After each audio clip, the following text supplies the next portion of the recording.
The storm outside raged with unrelenting force, the wind howling like a living creature as snow piled against the windows of the small suburban house. Emma, 19 years old and freshly returned from her first semester of college, had been looking forward to a quiet weekend at home. Her parents were away visiting her grandparents for the holidays, leaving her alone in the house for the first time in years. It felt freeing at first. She made herself a warm cup of tea, wrapped in a thick blanket, and curled up on the couch with her favorite true crime podcast playing softly in the background. The house was quiet, save for the occasional creaks from the wind pressing against the walls. By 9 p.m., the storm had intensified. The podcast ended, leaving the house eerily silent. Emma stood and walked to the window, pulling the curtain aside to peer out into the snowy abyss. Visibility was nearly zero, the porch light barely illuminating the swirling snow. She sighed and let the curtain fall back into place, retreating to the couch. Then came the knock. A soft but deliberate rap on the front door broke the silence, making Emma freeze mid-step. Her first thought was that it must have been the wind rattling something outside, but as she stood there, straining her ears, it came again. Her pulse quickened. She hadn't heard a car pull up, and she didn't see anyone outside earlier. Who would be out in this weather? Slowly she crept to the door, careful not to make a sound. Her hand hovered over the lock, but something stopped her from unlocking it. Instead, she peeked through the peephole. The porch light flickered in the storm, casting strange shadows, but standing there was a man.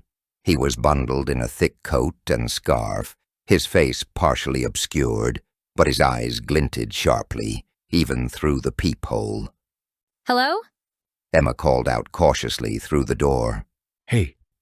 The man replied, his voice muffled by the storm. "I need help. My car broke down just up the road.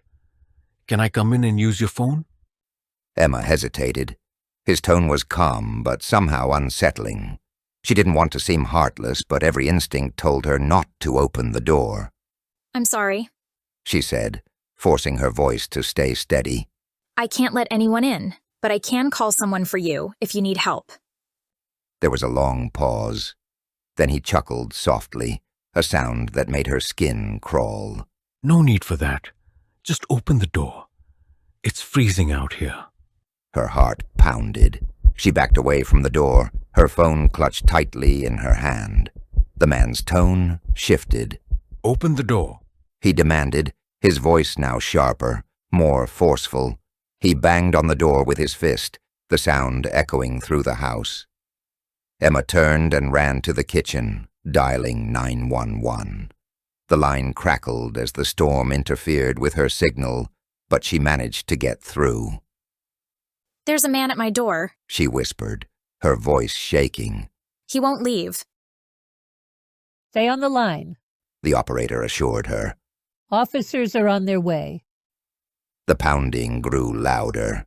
She could hear the man circling the house now, his boots crunching in the snow as he tested the windows and back door. Her breath hitched when she heard him mutter something under his breath. "You can't stay in there forever," he said, his voice dripping with malice. Emma crept toward the hallway, clutching her phone and staying as far from the windows as possible. She glanced toward the back door, her stomach sinking when she saw his shadow pressed against the glass. "I see you," he taunted, his hands smearing the frost-covered glass as he peered inside.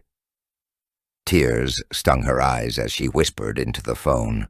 "Please, hurry." The sirens cut through the storm a few minutes later, their distant wail a lifeline. The man cursed, his shadow retreating from the back door. Emma heard the crunch of his footsteps fading into the storm just as red and blue lights stealthily illuminated her front yard. When the police arrived, They searched the property but found no sign of the man except for the deep footprints around the house. One officer told Emma she did the right thing by not opening the door, adding that storms like this often brought out people with sinister intentions. Emma spent the rest of the night curled up in her bedroom with all the doors locked. She never learned who the man was or what he wanted, but the image of his shadow against the frosted glass stayed with her long after the snow melted. Over the next few days, Emma couldn't shake the feeling of being watched. She double-checked every lock, kept the curtains drawn, and avoided standing near the windows. Her parents returned home a day later, concerned by her shaken demeanor. She explained what had happened, downplaying her fear to avoid worrying them too much, but the unease lingered. That night, Emma lay awake in bed, listening to the faint creaks and groans of the house.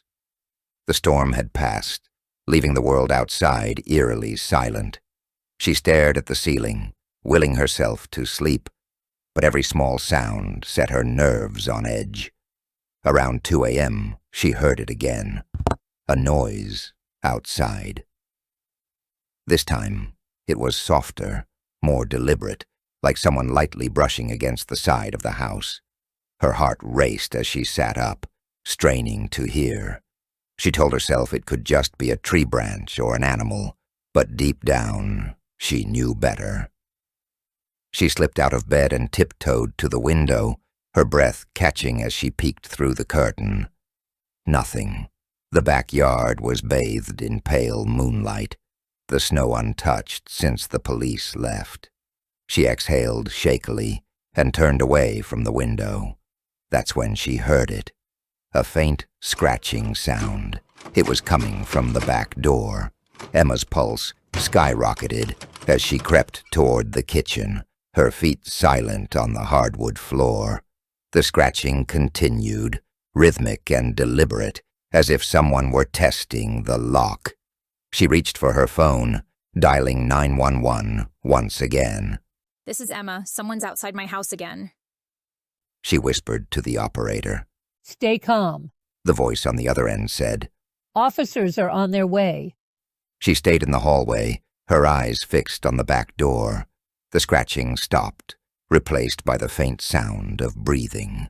The shadow was back, faint but unmistakable, moving just outside the frosted glass. Emma's hand trembled as she held the phone. They're at the back door, she said, her voice barely audible. The shadow leaned closer, and for the first time, she realized the figure was holding something. A tool, maybe a crowbar. Her stomach sank as she heard a metallic click. The lock. He was trying to force it open. Stay where you are. The operator instructed. Help is almost there. But Emma wasn't sure she could wait. Her legs felt frozen in place as she stared at the door, her mind racing with thoughts of escape. Suddenly the pounding began again, loud and frantic. Let me in. The man screamed, his voice ragged and furious. Emma ran for the stairs, her breath coming in short, panicked gasps. She barricaded herself in her room, pushing a chair against the door. The pounding continued downstairs, but now it was joined by the sound of sirens in the distance. The man cursed, his voice muffled by the walls, and then the noise stopped.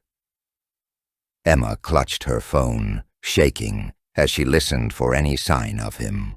Moments later, the red and blue lights swept across her bedroom window.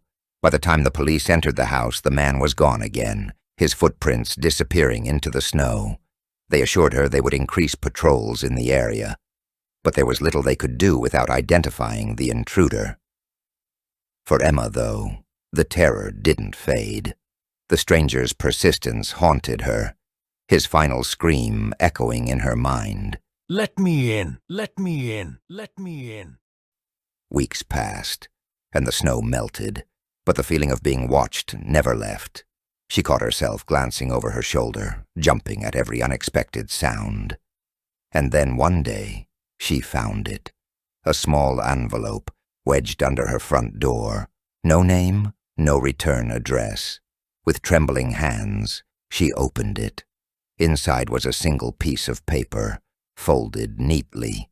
The message was simple. I'll be back when it's warmer. Emma dropped the note, her blood running cold.